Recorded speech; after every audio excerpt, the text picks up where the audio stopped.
I'm Dan Kurtz-Phelan, and this is the Foreign Affairs Interview. I bought into this, what I now regard as a neocon fantasy, that Iraq could be transformed, and through it, the entire region could be transformed for the better. The 20th anniversary of the U.S. invasion of Iraq has prompted a wave of reflection on the war. How and why it began, where it went wrong, how it continues to haunt the Middle East and burden American leadership. In a recent essay in Foreign Affairs titled What the Neocons Got Wrong, Max Boot does some of this painful reflection. In 2003, Boot was a prominent neoconservative voice making the case for war. In a conversation with my colleague Justin Vogt, he looks back with regret at the flawed assumptions that shaped his thinking and considers the troubling lessons for American foreign policy today.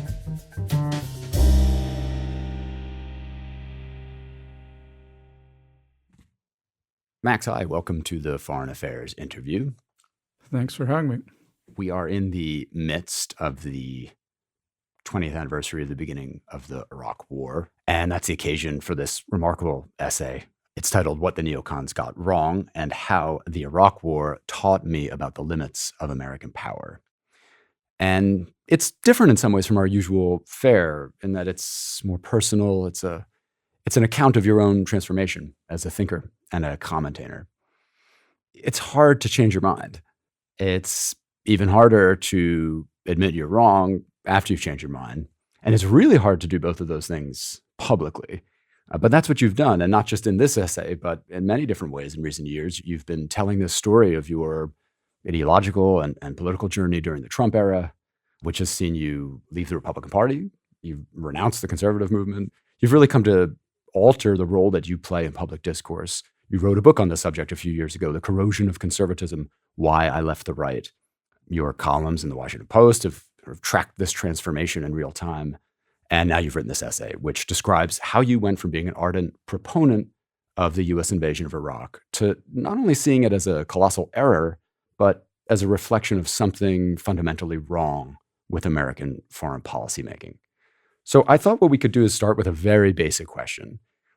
There were a lot of different versions of the case for invading Iraq. What was the neoconservative case? I think the neoconservative case was really focusing more on the potential of transforming Iraq into a democratic showcase, because there was kind of a frustration after 9/11. And yes, we had very swiftly toppled the Taliban, and of course the 9/11 attacks came from Afghanistan, but nevertheless, there was a larger sense of frustration, I think, in the country at large, certainly in the Bush administration and among a lot of intellectuals, including so-called neocons, that we just had not done enough to respond to the September 11th attacks, and that this was all a product of this militant Islamism, which had been brewing for decades in the greater Middle East, and that we somehow had to take it on at the source rather than just deal with it at the periphery in Afghanistan. And there was kind of this grand ambition, which I think was fed by scholars like Bernard Lewis and Fuad Ajami, to suggest that Iraq offered fertile soil for democracy, and that if we could transform Iraq, it could begin to transform the entire region for the better. Now, just to clarify, I certainly would not have advocated the use of force in Iraq if it was 100% about democracy, because I also did believe that Saddam Hussein had weapons of mass destruction. And I don't think that was a deliberate lie on the part of the Bush administration. I think it was a tragic error on the part of our intelligence community and the part of many other intelligence communities to imagine that Saddam had this WMD. But while that was the immediate and proximate justification for military action, what I really wanted to do was to get rid not just of Saddam Hussein's weapons, but of Saddam Hussein himself, this cruel, evil dictator, because I bought into this, what I now regard as a neocon fantasy, that Iraq could be transformed, and through it, the entire region could be transformed for the better. And do you think that that's the case that ultimately led to the invasion? There's still this great debate really about why the United States actually invaded Iraq. What's your sort of baseline view of that? Bottom line, what's the explanation of why we did it? I think it was a combination of factors. I would certainly say the dominant one was concern about WMD and what Dick Cheney called the 1% doctrine, or what some people ascribed as the 1% doctrine to Dick Cheney, which is that if there's even a 1% chance we could be attacked with these horrific weapons, we have to do something about it. But I think that there was also, running side by side with that, this strong strain of idealism, imagining that we could transform Iraq and the greater Middle East in a more democratic and liberal direction. So I would say probably about 2/3 national security rationales, but about maybe 1/3 idealistic democracy spreading rationales. And those two things certainly went hand in hand. And there were, certainly people who emphasized one over the other. I would certainly say somebody like Donald Rumsfeld, who was pretty cynical and unidealistic, was really focused on the national security rationale, whereas folks like Paul Wolfowitz, or for that matter, me, were more focused on the idealistic rationale. During the run-up to the war, you were the op-ed page editor at the Wall Street Journal, which is sort of a celebrated bastion of conservative thought. You were in your mid-30s at that time, is that about right? Mid-20s. Mid-20s, okay. So you were a young person, but you were sort of a player in the conservative commentariat already. What was it like to be in that world, in that environment at that moment, in the aftermath of 9/11 and the run-up to the war? It was a very intense period. I mean, I remember immediately after 9/11, because the Wall Street Journal offices were actually located across the street from the World Trade Center, and so our offices were pretty devastated by the attack. We all had to work out of a temporary office in Princeton, New Jersey, and it was kind of an intense period. There was a sense that the world was changing, and we were, helping to transform it and dealing with this unimaginable event and trying to make sense of it and trying to direct policy in an appropriate direction. And I think, things kind of went off the rails after the Taliban went down. And I think it was, I don't want to speak for anybody else really, because this is not meant to be an indictment of others. It's really an indictment of myself. But I think I certainly became, prey to excessive alarmism about the impact of 9/11, but also excessive optimism about the ability of the United States to change the Middle East for the better. And, those emotions are hard to understand if you weren't actually there on September 11th. And I mean, I physically saw the World Trade Center falling. So this was a very, immediate and, emotionally resonant event for me. And I think under the sway of those times, the emotion of the moment, the pressures of the moment, I think policy for the U.S. went off the rails. And, I think George W. Bush felt it more than anybody. And, after a very appropriate and I think successful response in the immediate months after 9/11, I think his administration's policy went over the top, in large part because of the counsel he was receiving from a lot of folks inside the administration. But, I think also those of us on the outside who are playing this advocacy role have to take some ownership of what we're saying and the consequences of our words. Can you talk a little bit about your experience immigrating to the United States as a child and the role that may have played in how you kind of became a conservative in the first place and also in how you saw those events? Yeah, I think the fact that I came from a communist country when I was 6 years old and From the Soviet Union. From the Soviet Union, right. And, found refuge in the United States with my family. It made me, sort of 110% pro-American. I mean, I think like one of my heroes, John McCain, I would say that Americanism kind of became my religion. And I probably took probably an excessively optimistic view of the United States and our potential to improve the world and, belief in what the United States could do. And kind of, I became kind of committed to this narrative of the U.S. as a force for good and really overlooking a lot of the darker, more disturbing strands in American history in a way that, in hindsight, I'm realizing that I had a fairly unbalanced view. But I think that a lot of that came out of being this young kid who had my world turned upside down, moving from Moscow in the Soviet Union to a little town called Riverside, California, and wanting to assimilate, wanting to become more American than American. And so, I think I had excessive faith in the United States, which was further fed, or that kind of fantasy was further confirmed by the other formative event of my early years, which was, of course, the fall of the Berlin Wall in 1989, followed by the collapse of the Soviet Union in 1991. And that was really what was known as the unipolar moment, when it seemed like America could do anything. We had won the Cold War. We had no true rivals. Francis Fukuyama proclaimed the end of history, that the triumph of liberal democratic ideology. And I bought into a lot of that. That was sort of my upbringing. And so I was kind of conditioned from an early age to have this tremendous, in hindsight, excessive faith in America and in our role as a beacon of freedom and democracy, again, overlooking some of the negative parts of our history, including some of the negative parts of our history abroad. And so all of that kind of conditioned me, when the shock of 9/11 happened, to have grandiose expectations of what the United States could achieve in the world. At the time, the debate over Iraq and Afghanistan to a certain extent, and sort of the war on terror more broadly, was hot. It was polarizing. From your, where you sat at that time, what did you make of the opposition to the Iraq war and to critics of the idea of invading? What was your sort of mental picture of them?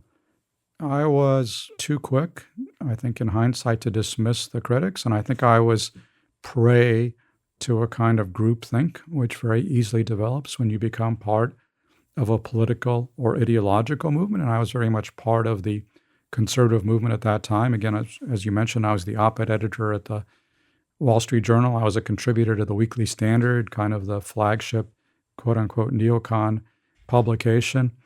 And essentially through this process, which was almost by osmosis, kind of quote unquote our team, and I'm putting our in quote marks there, our team decided that the thing to do was to invade Iraq. And Richard Haas, who was then working at the State Department as the director of policy planning, I think tells the story, if I get this right, that he went to Condi Rice, who was then the national security advisor, and wanted to do some internal deliberations on whether we should invade Iraq or not. And Condi Rice basically told him the decision's already been made. And he wasn't aware that the decision had been made, but somehow it was made without that kind of formal process of interagency deliberation and coordination. It was somehow just made in the Oval Office, essentially. And there was kind of that mind meld going on, where I think there was those of us who were in favor of the invasion tended to be very impatient and dismissive of arguments against, and did not give them the serious consideration they deserved. And in hindsight, one of the things I kicked myself about was I actually ran a piece in August of 2002 by Brent Scowcroft, who could not be accused of being some kind of far-left radical. Scowcroft famously a sort of realist who had served the first President Bush as national security advisor. Exactly, and also Gerald Ford, and former Air Force general. And Scowcroft warned against this invasion, which he wrote could become this open-ended military occupation, which might wind up creating more terrorists than it eliminated. And of course, I ran that. I was happy to run it. I wanted to foster the debate, but I didn't give his argument serious consideration. I tended to roll my eyes at it and think, that's excessive caution. There was a lot of criticism at the time by folks like me and in the George W. Bush administration of how the George H.W. Bush administration had handled Iraq, because, of course, the elder Bush administration had defeated Iraq in the Gulf War in 1991, but had not pressed on to overthrow Saddam Hussein, and that had terrible repercussions for Shia and Kurds in Iraq.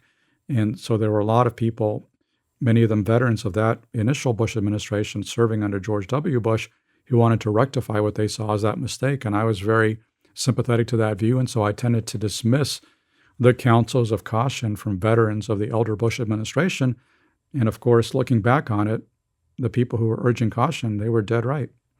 You mentioned Scowcroft. You also earlier, you mentioned Fuad Ajami, you mentioned Bernard Lewis. These were all figures of some level of status and authority and expertise. What you're explaining your own sort of rationale and thought process. Why do you think Bernard Lewis and Fuad Ajami got it wrong and Brent Scowcroft got it right? Is there some way of figuring out why that was? Very hard to say. I think it ultimately comes down to that one of the most hard to define qualities, which is judgment. And either you have it or you don't. And in a way, this is kind of an argument against having too much specific knowledge, because Ajami and Bernard Lewis certainly knew a heck of a lot more about the Middle East than Brent Scowcroft did. I mean, they'd spent their whole lives studying the region.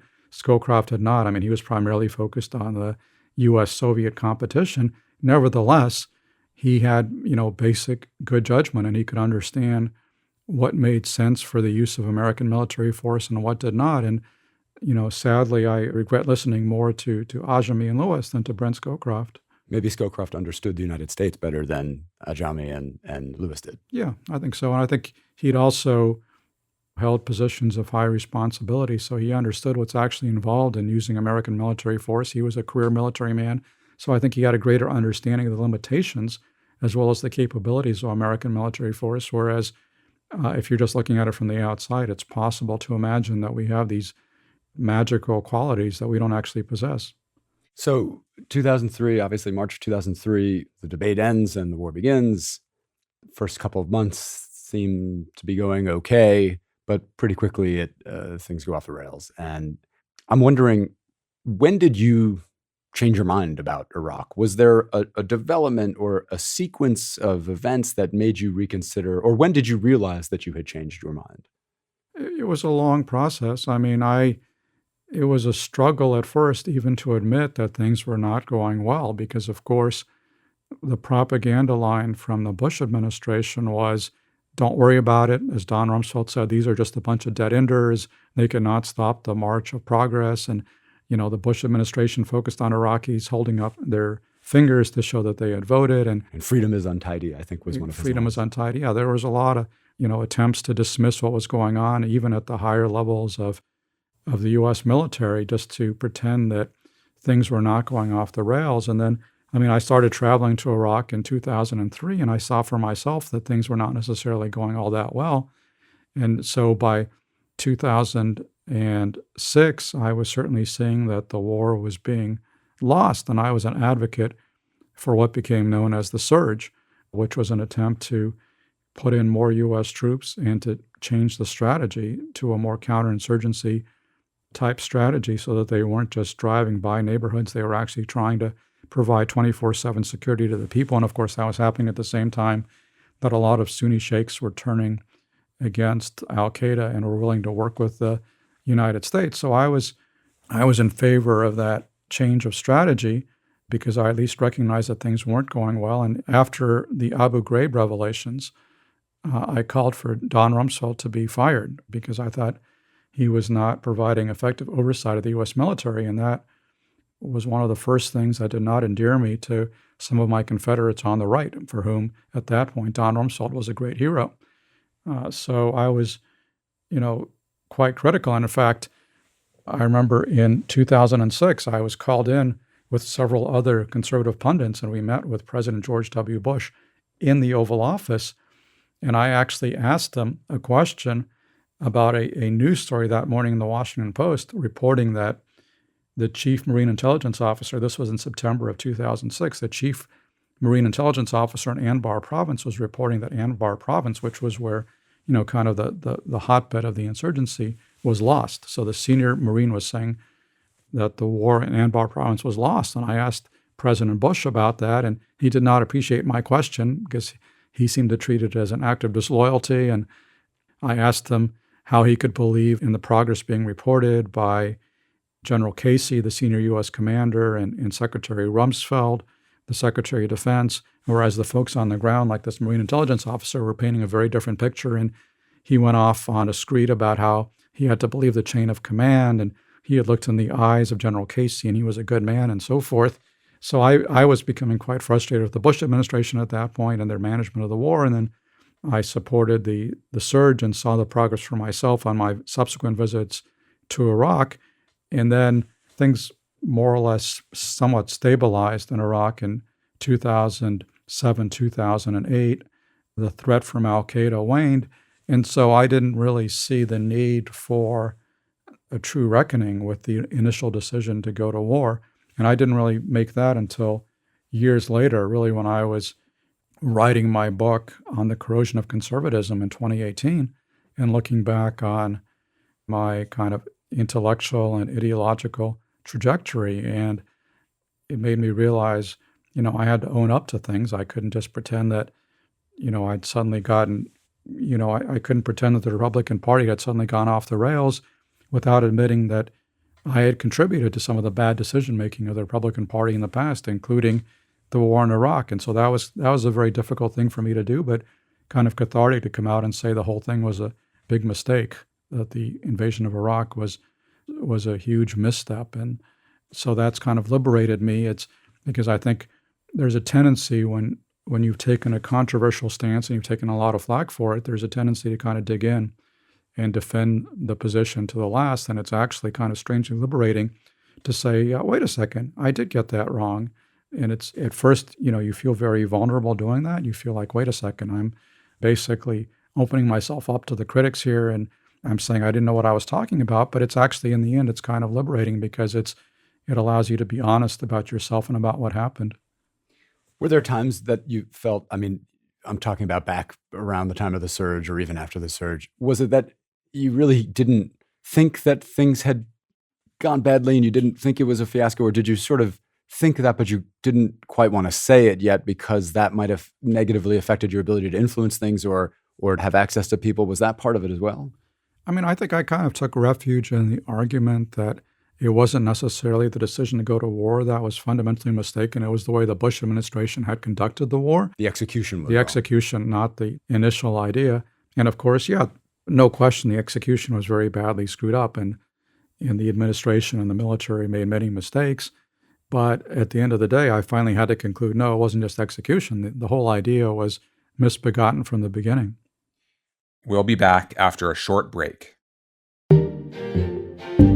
Hey everyone, it's Gabrielle Sierra, host of the Why It Matters podcast from the Council on Foreign Relations. Our new season is about to drop, and once again, we're asking the important questions about international issues and why they matter to you. Has the world become more dangerous for journalists? Is nuclear warfare on the horizon?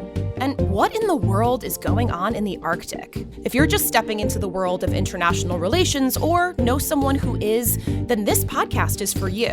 Alongside CFR experts and guests, we break down the facts so that you can understand what's really happening out there. So join us every 2 weeks on Why It Matters. We'll bring the world home to you.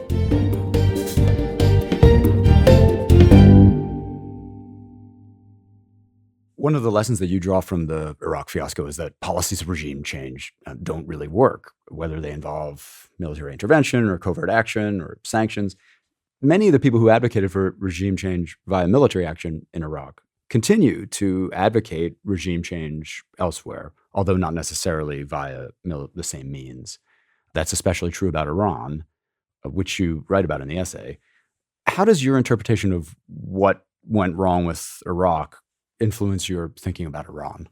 Looking back on what happened in Iraq and also in Afghanistan, I think makes me much more cautious about promoting regime change, whether it's by military force, covert action, sanctions, whatever mechanism you prefer, because I've become pretty jaded about the ability of the United States to influence the political development of foreign countries. And this is really, in part, growing out of something I saw with my own eyes in numerous trips with U.S. military forces in Iraq and Afghanistan. To cite just one anecdote that occurred actually in 2003, where I was in a Marine Force reconnaissance convoy that was hit by IEDs as the Marines were going on a raid. And I remember the convoy pulled over and I jumped out of this light armored vehicle. And, a few minutes later, the Marines brought over this Iraqi man in a tracksuit with flex cuffs on because they thought he might have something to do with these bombs that had gone off. The problem was this man did not speak English, and there was nobody in the convoy, including me, who spoke Arabic because this was very early in the conflict. Nobody had thought to have interpreters with American military units. And so in some ways, this kind of came to symbolize for me personally and the inability of the United States to comprehend what was going on in places like Iraq and Afghanistan. We literally could not speak the language. And even when we finally got interpreters, that did not make it any easier to understand the very complex dynamics, often tribal dynamics in societies like Iraq and Afghanistan. It made me realize, wait a second, if we can't understand what's going on, how do we manipulate it? How do we shape it? And for example, in Afghanistan, I very quickly learned that the conflict was a whole lot more complex than people imagined from thousands of miles away, because from thousands of miles away, you could say, hey, this is a conflict between the forces of democracy and barbaric medieval Islamist ideology in the form of the Taliban. But in fact, up close, what I saw was that very often what was driving the conflict was corruption and abuse carried out by American-supported officials, and what was often driving ordinary Afghans into the arms of the Taliban was not any kind of religious fanaticism, but simply a desire to have some protection from abusive officials, to have some justice done in their disputes with neighbors. And so it dawned on me over the years that the dynamics were so complex, so hard to understand, that it was nearly impossible for the United States to shape those societies in the way that we wanted to shape them. And so it's just left me much more hesitant about suggesting that the United States knows how to micromanage any other society. I mean, goodness knows we have enough trouble running our own country. It makes me wonder what happened to that Iraqi man in the tracksuit. Yeah, I mean, it could be almost anything. One very likely scenario is that he wound up getting sent to Camp Bucur, one of these other American detention camps, and that he may not have had anything to do with the insurgency before going into the prison, but afterwards he may have become a dedicated insurgent.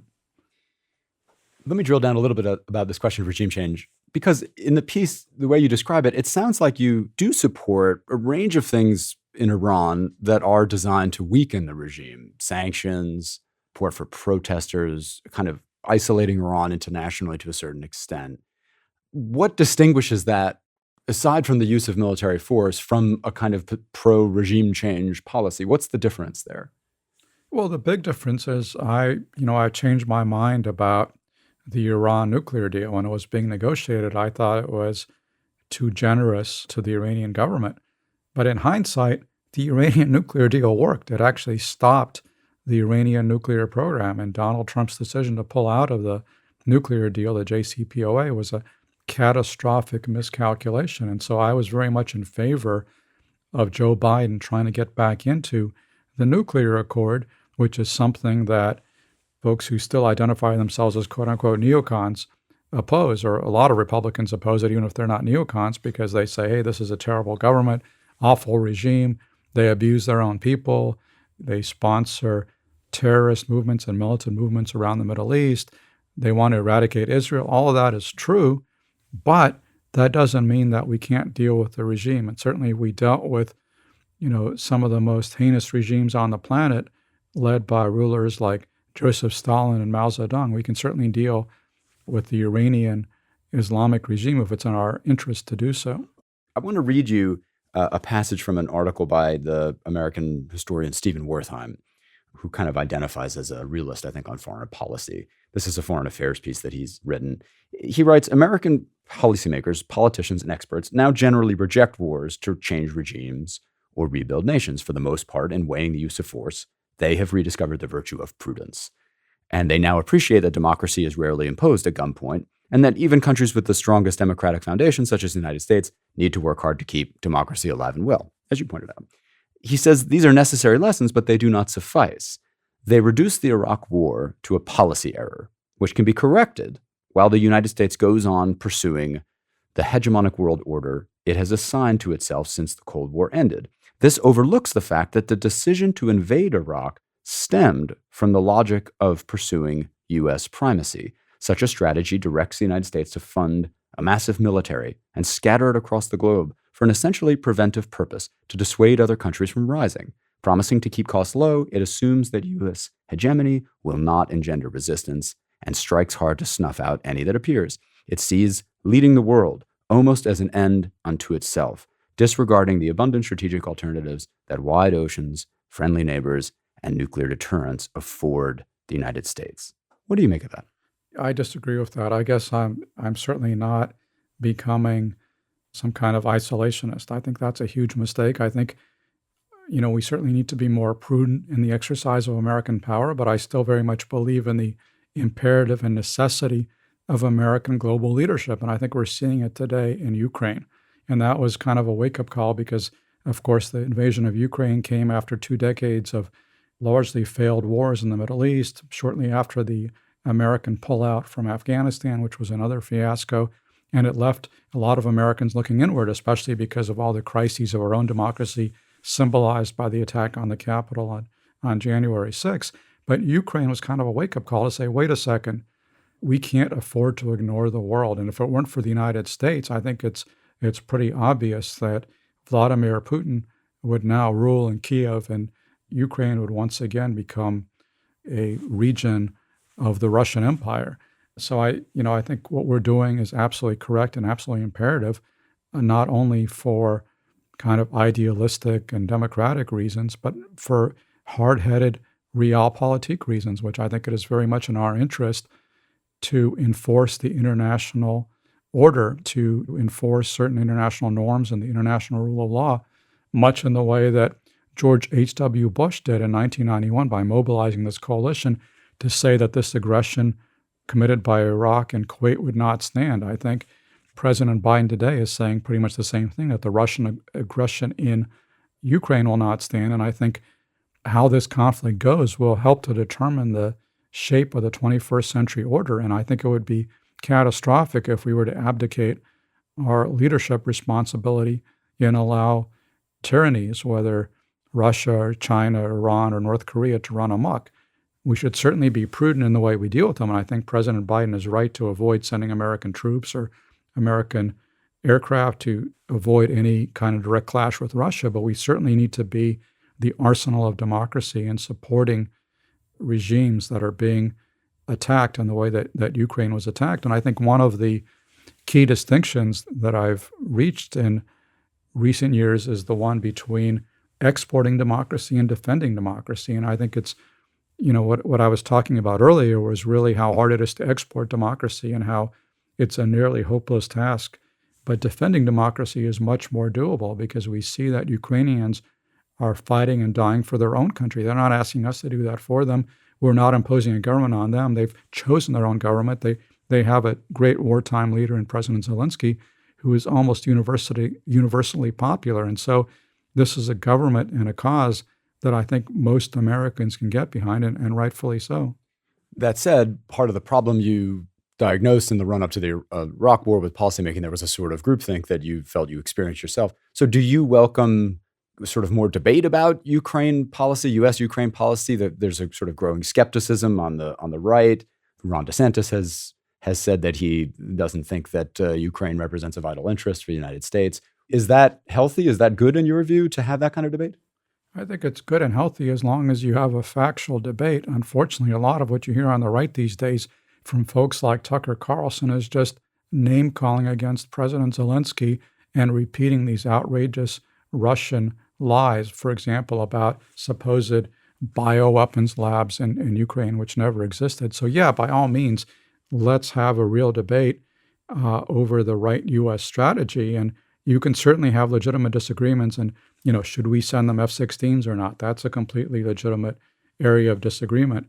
But, I think it's important to keep the debate on a factual basis. And unfortunately, I think too much of what happens today, especially on the right, is that these debates often devolve into fake news and conspiracy mongering.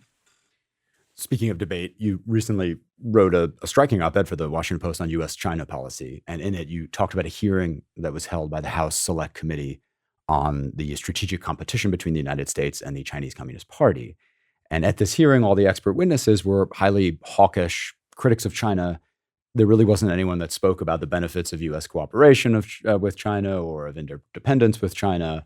And you wrote this, you said, the problem today isn't that Americans are insufficiently concerned about the rise of China. The problem is that they are prey to hysteria and alarmism that could lead the United States into a needless nuclear war.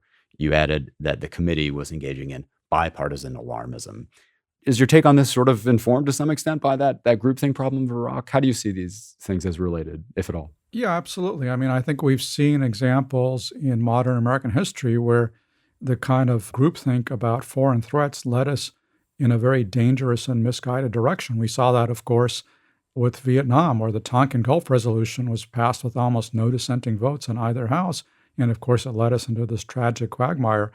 We saw that again with the use of force resolution for Iraq, which had more dissenting votes, but also had overwhelming bipartisan support and also led us into this tragic quagmire. And of course, a war with China would dwarf either of those conflicts in level of destructiveness. It could well turn into a nuclear war, something almost unthinkable. So, I'm not trying to paint a Pollyannish view of Chinese intentions or capabilities. I think it's completely fair to be worried about the rise of Chinese power, the way that they threaten their neighbors, in particular Chinese designs on Taiwan, which we need to resist, or their designs to take over the South China Sea. I think those are all issues of great concern, and we need to build up our military to deter a conflict with China. But I just get worried about this hysterical rhetoric about China, which you saw coming out, for example, when this Chinese surveillance balloon flew over the United States. And, to listen to a lot of Republicans, this was like China bombing the United States, or,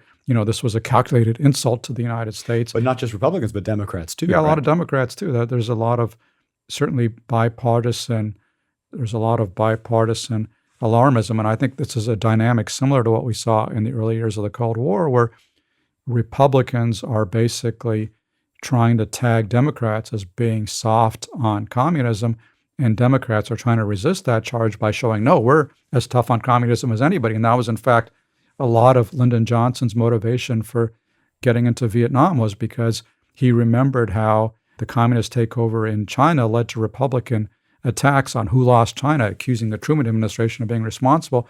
And he didn't want attacks on the Johnson administration for losing Vietnam. So that's, I just think that's a dynamic we need to be very wary of today. And we need to understand that while, we need to compete with China and we need to contain China, there are also areas where we can cooperate with them. I want to bring the conversation a little bit back to Iraq. What I think it's fair to say what ultimately led you to break with the GOP and with conservatism more broadly was not anything directly related to Iraq. It was the rise of Donald Trump, whom you rejected as a dangerous figure, someone who was not fit for office. But you do see a kind of connection between the Iraq fiasco and the rise of Trump. Can you talk about that a little bit? Well, I think the Iraq fiasco kind of fueled discontent with the normal elite within the Republican Party, and that was something that Donald Trump, with his isolationist instincts, seized on very effectively. I mean, it was actually kind of shocking in 2016 to see him attacking John McCain and attacking especially the Bush family in a way that you'd never heard other Republicans do. And yet it actually resonated with a lot of the base, because a lot of Republicans had become disenchanted with this foreign policy as well. So, Trump definitely tapped into something which had been there at the grassroots of the Republican Party for a long time. There's a lot of isolationist sentiment, and it had not been addressed by Republican leaders from Eisenhower, through McCain and Romney, all of whom came from a more internationalist mindset, wanting to lead the world and support allies. And Trump tapped into this sentiment, which, as I say, has always been there, but now is much closer to being the dominant force in the Republican Party than it was prior to Trump. And now you see Ron DeSantis, who is the quintessential finger to the wind politician, who in 2014, when the Russians invaded Crimea, sounded like a traditional hawk wanting to support the Ukrainians. And now he's adopted that Trumpist, isolationist, quasi-pro-Russian line of being very skeptical of aid to Ukraine. I think that's where the Republican Party is headed. And that's, part of the reason why I'm no longer a Republican. I don't recognize this party, and that's not something I want to be a part of. You've written, especially in your book, about your disappointment with people who you thought shared your values and your beliefs, but who ultimately endorsed or backed Trump. Maybe most significantly, Marco Rubio, whose campaign you advised in 2016. Why do you think there, to put it kind of bluntly, there were so many more Marco Rubios than never Trumpers? Well, because I think, people in the Republican Party, most of them are basically looking out for number one. And they very quickly realized that to go against Donald Trump, as Rubio tried to do in 2016, could be the political kiss of death, and that they basically decided they had to accommodate themselves to Trump to one extent or another. And so they all either fell silent or actively joined this Trumpist chorus. And it's been heartbreaking and disappointing to see that there are only a very few profiles of courage out there, like Liz Cheney and Adam Kinzinger. And of course, both Liz and Adam are no longer in Congress. So that's an indication of where the Republican Party is at today. Broadly speaking, how do you think we should deal with this issue of sort of accountability in public life? This is something that we've been talking about now. If people get something really wrong, whether it's Iraq or Trump or whatever, how should that affect their credibility or their authority when it comes to matters of public importance? I think it needs to be taken into account, but it needs to be, you need to look at the totality of people's positions. And I know that I certainly have some very fervent critics on the far left and far right whose position is basically, well, you admitted you were wrong about Iraq, so why should we listen to you about anything at all? And shouldn't you just go away and shut up and never enter the public debate again? Well, okay, but if everybody who was wrong about Iraq left the public debate, then President Biden would have to leave office too, because he actually voted for the war in Iraq. And so, everybody gets things wrong, and sometimes very big things. And just because you were opposed to the war in Iraq doesn't mean you were right about everything else either. I think to have any kind of credibility as a political leader or political figure or political commentator, I think you can't expect to be right about everything. Nobody can. But I think what you should do is to try to own up to your mistakes, try to learn from them, and try to be honest about them. And that's what I've tried to do. I think that's a good place for us to end. So from all of us at Foreign Affairs, thank you. Thanks for having me.